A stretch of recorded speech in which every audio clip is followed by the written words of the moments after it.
Hello friends, यदि आपने किसी बैंक या फिर एनबीएफसी से आपने पर्सनल लोन या फिर आपने मल्टीपल क्रेडिट कार्ड्स लिए हैं दोस्तों, या फिर किसी भी प्रकार का कोई भी लोन या फिर कोई भी क्रेडिट कार्ड्स दोस्तों, और ऐसे में कहीं ना कहीं आगे चलकर किसी विषम परिस्थिति या फिर मजबूरी या फिर किसी कारणवश आपने उस लोन की जो भी मासिक जो किस्त बनती थी, जो भी मंथली जो भी ईएमआई बनती थी, या फिर उस क्रेडिट कार्ड्स का जो भी आउटस्टैंडिंग बिल या फिर जो भी बकाया राशि या फिर जो भी ड्यू अमाउंट था, उसको आपने नहीं भरा दोस्तों, तो कहीं ना कहीं आगे चलकर ऐसे में आपको उस बैंक या फिर एनबीएफसी के जो थर्ड पार्टी जो रिकवरी एजेंट्स होते हैं उनका आपको आपको उनका सामना करना पड़ सकता है दोस्तों। तो ऐसे में कहीं ना कहीं जो थर्ड पार्टी जो रिकवरी एजेंट्स होते हैं वो आगे चलकर इस बकाया राशि की वसूली करने के लिए, कलेक्शन करने के लिए दोस्तों, आपको मल्टीपल कॉल्स करना, आपके घर पे विजिट करना, या फिर आपके जो भी फ्रेंड्स रिलेटिव्स जिनका नंबर आपने रेफरेंस में देके रखा है दोस्तों, या फिर यदि इस लोन के मामले में कोई गारंटर है तो उसको कॉल करना दोस्तों। तो आपके रिलेटिव्स, आपके फ्रेंड्स या फिर आपको, ठीक है, इन सभी लोगों को बार बार कॉल करके परेशान करना दोस्तों और बकाया राशि की डिमांड करना। तो ऐसे में कहीं ना कहीं भाई देखो क्या होता है कि आप ईएमआई नहीं भर रहे या फिर जो भी बकाया राशि उसका भुगतान नहीं कर रहे, इसके पीछे कोई ना कोई एक कारण होगा दोस्तों। हो सकता है मेडिकल इमरजेंसी, या फिर काम धंधा छूट गया हो, जॉब लॉस, या फिर व्यापार में नुकसान हुआ हो दोस्तों। तो किसी न किसी एक जेन्युइन रीजन की वजह से आप उस लोन की ईएमआई को या फिर उस क्रेडिट कार्ड्स की जो भी बकाया राशि है उसका भुगतान नहीं कर पा रहे दोस्तों। तो ऐसे में कहीं ना कहीं आपको इसके संबंध में, इसके बारे में आपको बैंक से बातचीत करना चाहिए। आपको अपनी प्रॉब्लम, दिक्कत या फिर जो भी आपकी स्थिति परिस्थिति जो भी प्रॉब्लम्स है उसको आपको बैंक के साथ में साझा और शेयर करना चाहिए, और उनसे कुछ समय आपको मांगना चाहिए दोस्तों। या फिर ईएमआई की जो अमाउंट है, जो किस्त की जो अमाउंट है वो काफी ज्यादा है जो कि आप नहीं भर पा रहे हो दोस्तों, तो ऐसे में कहीं ना कहीं आपको लोन रिस्ट्रक्चरिंग के लिए जाना चाहिए, या फिर आपको कुछ समय चाहिए तो आप मोरेटोरियम पीरियड लाइक 3 महीना, 4 महीना, 5 महीना जो भी है, ठीक है, उनसे आप समय ले लीजिए। उनको बस रिक्वेस्ट कर देना कि भैया जो भी ये जो इंटरेस्ट वगैरह है थोड़ा सा इस पे जरा ध्यान देना, ठीक है। तो ये सारी प्रॉब्लम के साथ में थोड़ा सा अपना क्या करना, आप ये चीजों को आप बैंक के साथ में जरूर शेयर कर देना दोस्तों। तो उसके बाद फिर यदि रिकवरी एजेंट्स आपको कॉल करते हैं या फिर घर पे होम विजिट करते हैं और आपके साथ में गलत तरीके से पेश आते हैं दोस्तों, जैसे कि कॉल्स कर रहे बार बार, ठीक है, तो दिन में कम से कम 100 कॉल, 50 कॉल, ठीक है, अनलिमिटेड कॉल्स आप कॉल्स रिसीव कर रहे हो, तो आपको बार बार वो बातचीत कर रहे हैं, ठीक है। तो पहली बात तो देखिए क्या होता है कि आप सबसे पहले अपनी तरफ से आप थोड़ा सा उनके साथ में पोलाइट और प्रोफेशनल तरीके से आप बात करिए, ठीक है। जो भी आपकी प्रॉब्लम, दिक्कत है उनको शेयर करिए और बताइए कि भैया मेरा बैंक से बातचीत चल रहा है, मैंने उनको प्रायर नोटिस वगैरह जो भी मैंने भेज दी है, मैं रिप्लाई का वेट कर रहा हूँ, ठीक है। और वही सेम चीज आप बैंक जो थर्ड पार्टी जो रिकवरी एजेंट्स है उनके साथ में भी यही सेम चीज आप शेयर करिए दोस्तों, ठीक है। 2 बार 3 बार आप कॉल रिसीव कर लीजिए, बात कर लीजिए प्रोफेशनल तरीके से, उनको कह दीजिए कि सर जो भी रहेगा बैंक से बातचीत चल रही है, ठीक है, आप उनको बता दीजिए, राइट। उसके बाद भी यदि वो आपको बार बार कॉल कर रहे हैं दोस्तों, तो ऐसे में कहीं ना कहीं भैया आप उनका कॉल रिसीव नहीं भी करेंगे तो कोई प्रॉब्लम, कोई दिक्कत नहीं, ठीक है। उनके नंबर्स को आप ब्लॉक भी कर सकते हैं, या फिर आपको लग रहा है बहुत परेशान कर रहा है तो भैया उनके नंबर को ब्लैक लिस्टेड कर दीजिए। आजकल तो बहुत सारे सॉफ्टवेयर्स भी हैं, सॉफ्टवेयर्स का यूज करके उनको कैटेगराइज कर दीजिए ब्लैक लिस्टेड पर्सन के अंदर, राइट। या फिर कॉल रिसीव भी कर लिया तो जैसे मालूम पड़ा कि भैया ये थर्ड पार्टी रिकवरी एजेंट्स है, तो बात ही मतलब तुरंत on the spot phone cut कर दीजिए। यही सेम चीज अपने जो भी फ्रेंड्स, आपके रिलेटिव जो भी उनको बता दीजिए, राइट। या फिर आपके जो फ्रेंड्स हैं, जो भी आपके रिलेटिव्स हैं, उनको बोलिए वेरी सिंपल, आप साइबर क्राइम जो 1930 का जो नंबर, जो टोल फ्री नंबर है, इस पे उनकी कंप्लेन कर दीजिए, उनकी कंप्लेन, उनकी शिकायत कर दीजिए दोस्तों, ठीक है। आप खुद भी कंप्लेन शिकायत कर सकते हैं यदि आपको बार बार वो परेशान कर रहे हैं, या फिर आपको व्हाट्सएप पे मैसेज पे बार बार आपको हैरेसमेंट वाली बातें, ठीक है, गलत शब्दों का प्रयोग कर रहे हैं, राइट, मैसेज करके। तो ये सारी चीजें भी आप साइबर क्राइम, साइबर अपराध, ठीक है, के टोल फ्री नंबर 1930 पे आप इसकी शिकायत आप दर्ज करवा सकते हैं दोस्तों। तो ये रही बात कॉल की। तो यदि कॉल पे आपको गाली गलौज कर रहे हैं, ठीक है, अपशब्द जैसे शब्दों का प्रयोग कर रहे हैं, अपमानजनक बातें कर रहे हैं, ठीक है, आपको धमकी दे रहे हैं, तो कहीं ना कहीं ये भी एक साइबर क्राइम के अपराध में ये आ जाता है दोस्तों। तो चाहे आपको व्हाट्सएप के थ्रू करे, आपको मैसेज के थ्रू करे, आपको कॉल पे परेशान करे आपको, ठीक है, तो ये सारी चीजों की शिकायत आप साइबर क्राइम, साइबर अपराध में आप 1930 पे कॉल करके आप इसकी शिकायत दर्ज करवा सकते हैं दोस्तों। दूसरी चीज, यदि जब ये रिकवरी एजेंट्स जो हैं, जो थर्ड पार्टी जो रिकवरी एजेंट्स होते हैं, जो कि एनबीएफसी के द्वारा जो कि अपॉइंट किए जाते हैं, ठीक है, जिनको ठेका दिया जाता है भैया बकाया राशि की वसूली करने का, तो ऐसे में कहने कि यदि ये थर्ड पार्टी रिकवरी एजेंट्स यदि आपके घर पे विजिट करते हैं, या फिर आप जहां कहीं भी आप जॉब करते हैं, आपका जहां पे काम धंधा है, यदि वहां पर ये आ जाते हैं और वहां पे आकर आपके साथ में अभद्र तरीके से अपमानजनक बातें करते हैं, गाली गलौज करते हैं, धक्का मुक्की करते हैं, ठीक है, पोलाइट मैनर में, प्रोफेशनल तरीके से बात नहीं करते दोस्तों, तो ऐसे में कहीं ना कहीं दोस्तों आप अपनी तरफ से पोलाइट, रेस्पेक्टफुल रहिए, ठीक है, कानूनी तरीके से इनके ऊपर आप दोस्तों कार्रवाई करिए। ठीक है, अभी आपको बहुत सारे मैं कानूनी आपको उपाय दूंगा, कुछ आपको लीगल आपको सॉल्यूशंस दूंगा, जिनका उपयोग करके आप इन जो ये जो थर्ड पार्टी जो रिकवरी एजेंट्स होते हैं, जो गुंडागर्दी कर रहे हैं, गलत तरीके से मिसबिहेव कर रहे हैं, ठीक है, अवैध तरीके से वसूली करने की कोशिश कर रहे हैं, ठीक है, तो ऐसे लोगों को सबक सिखाने के लिए आप कानूनी हथकंडों का उपयोग करिए, कानूनी तरीके से जाइए, नियम कानून और लॉ के जो भी प्रावधान है उसका आप उपयोग करिए दोस्तों। तो कहीं ना कहीं आप अपनी तरफ से सेफ रहेंगे। ठीक है, तो डियर फ्रेंड्स, यदि ये जो थर्ड पार्टी जो रिकवरी एजेंट्स ये भी घर पे आके ये लाइक गाली गलौज कर रहे हैं, ठीक है, आपको धक्का मुक्की कर रहे हैं, फिजिकल हैरेसमेंट, मेंटल हैरेसमेंट, ठीक है, तो किसी भी प्रकार की यदि ये आपको प्रताड़ना दे रहे हैं दोस्तों, तो ऐसे में कहीं ना कहीं आपको इनकी शिकायत आपको इमीडिएटली ऑन द स्पॉट आपको आपके नजदीकी के जो भी पुलिस स्टेशन जो भी थाना है वहां पे आपको इनकी शिकायत आपको दर्ज करवानी चाहिए दोस्तों। अच्छा, कभी कभी ऐसा भी होता है कि भैया जो थर्ड पार्टी जो रिकवरी एजेंट्स होते हैं वो पुलिस स्टेशन में अपना टाइप सेटअप करके रखते हैं, तो यदि आप जाएंगे भी तो आपकी कंप्लेंट नहीं लिखते दोस्तों, या फिर आपकी कंप्लेंट लेते ही नहीं है। तो ऐसे में कहीं ना कहीं यदि मामला थोड़ा सा गंभीर हो चुका है, आप घर पे ही हैं, ठीक है, वो जबरदस्ती घर में आके घुस के बैठ गया है, थर्ड पार्टी रिकवरी एजेंट्स गाली गलौज कर रहा है, झगड़ा कर रहा है, आपकी समाज में इंसल्ट कर रहा है, आप जहाँ पे जिस मोहल्ले में रहते, सोसाइटी में रहते, वहां पे आके चिल्लम चाली कर रहा है, ठीक है, लोगों को वो आपकी जो आपकी जो कॉन्फिडेंशियलिटी है, जो आपकी गोपनीयता है, उसको वो उजागर कर रहा है, वो आसपास के लोगों को बता रहा है कि भैया इस फला व्यक्ति ने इतना लोन लिया था, अब ये भर नहीं रहा, ऐसा है, ये है, वो है। तो कहीं ना कहीं वो जो थर्ड पार्टी जो एजेंट्स है वो यह गलत कर रहा है, यह गैर कानूनी है दोस्तों। तो ऐसे में कहीं ना कहीं आपकी वह मानहानि कर रहा है, आपका डेफिमेशन कर रहा है दोस्तों। ठीक है, यदि धक्का मुक्की कर रहा है, गाली गलौज कर रहा है, घर में घुस के बैठ गया है, ठीक है, तो ये कहीं ना कहीं ये जो थर्ड पार्टी जो रिकवरी एजेंट जो इस एक्टिविटीज जो कृत्य को जो ये कर रहा है दोस्तों, ये कहीं ना कहीं ये सब गैर कानूनी है, तो इसकी आपको शिकायत करनी चाहिए दोस्तों। तो जैसे कि मैंने आपको कहा कि पुलिस स्टेशन में आप गए, आपकी सुनवाई नहीं हुई, पुलिस आई नहीं, उसको पकड़ी नहीं, राइट, तो ऐसे में आपको इमीडिएटली ऑन द स्पॉट आप जहां कहीं भी हैं वहीं से तुरंत ऑन द स्पॉट आप 100 नंबर या फिर 112 नंबर पे भी आप कॉल करके आप पुलिस को आप इमीडिएटली आप तुरंत बुला सकते हैं दोस्तों। क्योंकि होता क्या है भाई, देखो 100 नंबर 112 ये जीपीएस से कनेक्टेड होता है, ठीक है, ये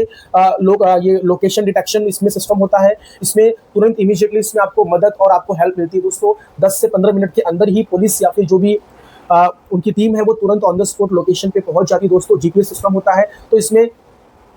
नहीं आने का सवाल ही नहीं बनता है दोस्तों। इमीडिएटली 100% 101% पुलिस आएगी ही, और जैसे तुरंत आएगी ये सारी जो भी गतिविधियां या फिर जो भी एक्ट जो गलत तरीके से जो रिकवरी एजेंट्स ने वहां पर उस जगह पे आपके साथ में किया है, उस सारी बातों को उस पुलिस के साथ में आप शेयर करिए दोस्तों। तो कहीं ना कहीं आपको डेफिनेटली आपको 100% आपको मदद मिलेगा दोस्तों। साथ ही साथ भाई वीडियो रिकॉर्डिंग, ऑडियो रिकॉर्डिंग या फिर आपके घर के आसपास में सीसीटीवी फुटेज है, तो आप उस सीसीटीवी फुटेज के नीचे अंडर में आ जाइए, उसके सर्विलांस उसके अंडर में आ जाइए दोस्तों। ठीक है, तो आप अपनी तरफ से आप प्रोफेशनल तरीके से रहिए। रही बात यदि सेल्फ डिफेंस की बात आती है कि भैया वो मारने पे उतारू हो जाता है, मारपीट करता है, तो आप सेल्फ डिफेंस का भी आप उपयोग कर सकते हैं। अपनी जान बचाने के लिए आप सामने से भी आप वार कर सकते हैं, लेकिन नियम और कानून के तहत जितना अपना बचाव करने के लिए जितना आपको बल का प्रयोग करना है दोस्तों, उतने ही बल का प्रयोग कर सकते हो। अधिक ज्यादा बल का प्रयोग नहीं कर सकते हो दोस्तों अपने आप को सेफ और बचाने के लिए। लेकिन आपको कोशिश करना है कि भैया 100 नंबर या फिर 112 नंबर पे आपको कॉल करना है दोस्तों। दूसरी चीज, यदि आप पुलिस स्टेशन में यदि आप शिकायत करना चाहते हैं, तो आप उन थर्ड पार्टी रिकवरी एजेंट्स के खिलाफ उनके अगेंस्ट आप एफआईआर भी दर्ज करवा सकते हैं दोस्तों। अब एफआईआर किस धारा में, किस सेक्शन में एफआईआर दर्ज होगा, ये भी हमें समझना है। ठीक है, तो देखो यदि आप कानून के जानकार रहोगे, नियम कानून यदि आपको पता रहेगा, धारा सेक्शन पता रहेगा, तो आप प्रोफेशनल तरीके से पुलिस वाले से भी आप एकदम कॉन्फिडेंट में आप बात कर सकते हो दोस्तों। देखो रिकवरी एजेंट्स, पहली बात तो भैया घर पे आया, तो एक चीज तो आपको और भी ध्यान देना कि जब रिकवरी एजेंट जब घर पे आते हैं तो उनसे आपको पहले यही पूछना है कि भैया आप किस बैंक से आए हैं, किस एनबीएफसी ने आपको भेजा है, ठीक है, क्या ऑथराइजेशन लेटर वगैरह कुछ होम विजिट लेटर आपके पास है, आपकी आईडी कार्ड दिखाइए। ठीक है, साथ ही साथ यदि आप रिकवरी एजेंट्स हैं तो क्या आपके पास रिकवरी एजेंट्स का जो डीआरए जो लाइसेंस होता है क्या वो आपके पास है, डेप्ट रिकवरी एजेंट्स का जो लाइसेंस होता है क्या वो आपके पास है। ये सारी चीजें आप उस रिकवरी एजेंट से दोस्तों मांग सकते हैं। तो यदि ये सब वो नहीं बताता है, ठीक है, तो आप उसको तुरंत इमीडिएटली वहां से निकलने के लिए भी बोल सकते हैं, या फिर यदि आपके साथ में वो गलत मिसबिहेव करता है तो ये पुलिस कंप्लेंट और एफआईआर लॉन्च करने का जो प्रोसेस है आप ये चीज को फॉलो कर सकते हैं दोस्तों। तो यदि आप पुलिस स्टेशन में जाते हैं तो किन किन धाराओं में सेक्शंस बन सकता है दोस्तों। तो पहली बात तो सिंपल, घर पे आया, ठीक है, मिसबिहेव कर रहा है, गाली गलौज कर रहा है, ठीक है, आपको धमकी दे रहा है, आपको मारने पीटने की धमकी दे रहा है, पैसा नहीं दिया तो ये कर दूंगा वो कर दूंगा। तो दोस्तों अभी जरा यही समझ लेते हैं कि भैया उस व्यक्ति के खिलाफ, उस रिकवरी एजेंट के खिलाफ हम कौन कौन से कानूनी तरीके से किस किस धारा किस किस सेक्शंस में हम उसके ऊपर कंप्लेंट दर्ज करवा सकते हैं दोस्तों। तो सबसे पहले डियर फ्रेंड्स, यदि वो जो व्यक्ति है यदि घर पे आकर विजिट करता है या फिर ऑफिस में विजिट करता है जहां पे आप काम धंधा करते हैं, यदि वहां पर आके वह व्यक्ति आपके साथ में गाली गलौज करता है दोस्तों, तो ऐसे में कहीं उस व्यक्ति के खिलाफ आप बीएनएस की धारा 296 में आप एफआईआर लॉन्च करवा सकते हैं दोस्तों। और साथ ही साथ यदि आपको वह व्यक्ति आपराधिक धमकी देता है, क्रिमिनल इंटिमिडेशन, तो उस व्यक्ति के खिलाफ आप बीएनएस की धारा 351 का आप उपयोग कर सकते हैं दोस्तों। 351 की धारा के तहत आप उस व्यक्ति के खिलाफ में एफआईआर दर्ज करवा सकते हैं दोस्तों। दूसरी चीज, यदि वह रिकवरी एजेंट्स जबरदस्ती करके यदि आपके घर में घुस गया है विदाउट आपके परमिशन यदि वह घर में आके घुस के बैठ गया दोस्तों, तो कहीं ना कहीं वह जो व्यक्ति है वह अनधिकृत तरीके से आपके घर में घुस गया दोस्तों, ठीक है। उस व्यक्ति ने क्रिमिनल ट्रेसपास या फिर हाउस ट्रेसपास किया है, तो ऐसे में कहीं उस व्यक्ति के ऊपर आप बीएनएस की धारा 329 में आप एफआईआर और मुकदमा दर्ज करवा सकते हैं दोस्तों। दूसरी चीज, यदि वह व्यक्ति आपके साथ में धक्का मुक्की करता है, हमला करता है या फिर आपके ऊपर आपराधिक बल का प्रयोग करता है दोस्तों, तो कहीं ना कहीं वह व्यक्ति क्रिमिनल फोर्स का उपयोग कर रहा है, आपके साथ में असॉल्ट कर रहा है दोस्तों, तो उस व्यक्ति के ऊपर आप बीएनएस की धारा 131 में आप रिपोर्ट दर्ज करवा सकते हो। उस व्यक्ति के ऊपर आप बीएनएस की धारा 131 में आप उस व्यक्ति के ऊपर एफआईआर या फिर मुकदमा दर्ज करवा सकते हो दोस्तों। दूसरी चीज, यदि वह व्यक्ति आपके सोसाइटी, आपके समाज, आपके मोहल्ले में आके आपकी इंसल्ट करता है, आपकी इमेज को वो खराब करता है, आपकी बेइज्जती करता है दोस्तों, तो ऐसे में कहने की वह जो व्यक्ति है, वह थर्ड पार्टी जो रिकवरी एजेंट्स है, वह आपकी मानहानि कर रहा है, आपका डिफेमेशन कर रहा है दोस्तों, तो उस व्यक्ति के खिलाफ आप पुलिस स्टेशन में कंप्लेन करके आप उसके ऊपर बीएनएस की धारा 356 में आप एफआईआर मुकदमा दर्ज करवा सकते हैं दोस्तों। यदि वह रिकवरी एजेंट्स आपके घर में यदि कोई महिला है, ठीक है, कोई महिला है, वुमेन है, यदि उसके साथ में वो अभद्र तरीके से बात कर रहा है, टीका टिप्पणी कर रहा है दोस्तों, अपमानजनक बातें कर रहा है, तो कहीं ना कहीं वह जो थर्ड पार्टी जो रिकवरी एजेंट्स है वह उस महिला की मर्यादा को भंग करने वाला कृत्य कर रहा है दोस्तों, ठीक है। तो ऐसे में कहीं ना कहीं उस व्यक्ति के खिलाफ, उस रिकवरी एजेंट के खिलाफ आप बीएनएस की धारा 79 में दोस्तों मुकदमा दर्ज करवा सकते हैं दोस्तों। तो ये मैंने आपको कुछ मैंने आपको धाराएं बताई है, कुछ मैंने आपको सेक्शंस बताई है, जो कि नए कानून बीएनएस भारतीय न्याय संहिता के तहत आप इन रिकवरी एजेंट्स के खिलाफ में आप इस प्रकार से कानूनी कार्रवाई करके इसके ऊपर एफआईआर भी दर्ज करवा सकते हैं दोस्तों। डियर फ्रेंड्स, साथ ही साथ यदि जो थर्ड पार्टी जो रिकवरी एजेंट्स है, यदि वह बताते हैं कि मैं फला इस बैंक या फिर इस एनबीएफसी से हूं मैं, तो आप उस रिकवरी एजेंट के खिलाफ आप उस बैंक या फिर एनबीएफसी के अंदर भी आप कॉल करके उनको या फिर मैसेज करके उनको मेल करके आप लिखित रूप से भी आप उस बैंक या फिर एनबीएफसी में आप इस रिकवरी एजेंट्स के खिलाफ आप शिकायत या फिर आप कंप्लेन दर्ज करवा सकते हैं दोस्तों। यदि बैंक या फिर एनबीएफसी के द्वारा कोई आपको राहत या फिर कोई भी हेल्प या फिर आपके कंप्लेन पे कोई भी कार्रवाई नहीं की जाती है, तो ऐसे में कहीं ना कहीं आप इसके बैंक के खिलाफ या फिर वो जो भी रिकवरी एजेंट्स है उनके खिलाफ आप RBI reserve bank of India में भी आप कंप्लेन शिकायत दर्ज करवा सकते हैं दोस्तों। दूसरी चीज, डियर फ्रेंड्स, एक होता है कंज्यूमर हेल्पलाइन नंबर दोस्तों, जो कि जो व्यक्ति, जो बोरोवर, जिसने लोन लिया है, जो कर्जधारी दोस्तों, वो एक प्रकार से वह दोस्तों कग्राहक है, कस्टमर, एक क्लाइंट है दोस्तों। तो यदि उसके साथ में इस प्रकार से कोई मिसबिहेव या फिर गलत अपशब्दों का प्रयोग किया जा रहा, अपमानजनक बातें की जा रही दोस्तों, तो कहीं ना कहीं यहाँ पे अनफेयर ट्रेड प्रैक्टिसेस की जा रही है उस बैंक या फिर एनबीएफसी के द्वारा। तो इस प्रकार की शिकायत और कंप्लेंट भी कंज्यूमर हेल्पलाइन नंबर पे की जा सकती है दोस्तों, तुरंत इमीडिएटली। कंज्यूमर हेल्पलाइन नंबर मैं आपको बता रहा हूं, वह इस हेल्पलाइन नंबर पे भी आप कॉल करके आप इसके बारे में शिकायत दर्ज करवा सकते हैं दोस्तों। तो कंज्यूमर जो हेल्पलाइन जो नंबर है, नेशनल कंज्यूमर हेल्पलाइन जो नंबर दोस्तों, वह है 1800114000 दोस्तों। तो इस हेल्पलाइन नंबर पे भी कॉल करके आप, यह एक नेशनल कंज्यूमर हेल्पलाइन नंबर दोस्तों, यहाँ पे भी आप कॉल करके आप उस बैंक, उस एनबीएफसी या फिर उस रिकवरी एजेंट के खिलाफ में आप शिकायत दर्ज करवा सकते हो दोस्तों। साथ ही साथ दोस्तों आप कंज्यूमर कोर्ट में भी इस रिकवरी एजेंट्स और बैंक या फिर एनबीएफसी के खिलाफ में आप शिकायत दर्ज करवा सकते हैं दोस्तों, क्योंकि कहीं ना कहीं आप एक उपभोक्ता है, आप एक कंज्यूमर है, आप उस बैंक और एनबीएफसी के लिए दोस्तों। तो इस प्रकार से कहीं ना कहीं ये जो मैंने आपको पूरा सिस्टम, जो पूरा तरीका बताया दोस्तों, इस प्रकार से आप इन